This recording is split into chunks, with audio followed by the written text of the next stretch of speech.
Good morning, my healthy kids. Today we teach why vegetables are super important.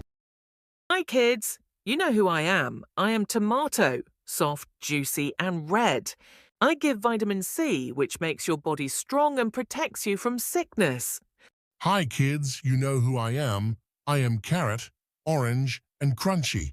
I give vitamin A, which keeps your eyes bright like shining stars. Hi, kids. I am broccoli, a green veggie, full of vitamins that make you strong and super healthy.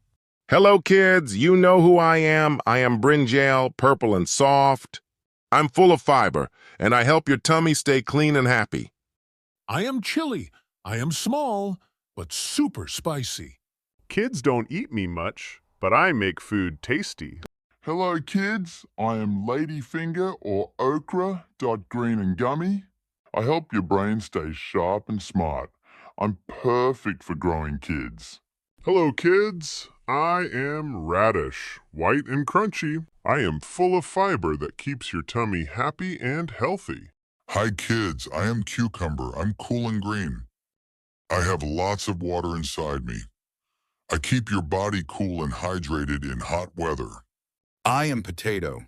Kids love me in fries, but I give energy that helps you run, jump, and play all day. Wonderful, my veggie students. Remember, kids, every vegetable has special powers. All vegetables together. Eat colorful vegetables every day. Stay strong, smart, and super healthy. Different colors give different nutrients. Eat a rainbow plate every day. Please like, share and subscribe the channel for more updates. Thank you.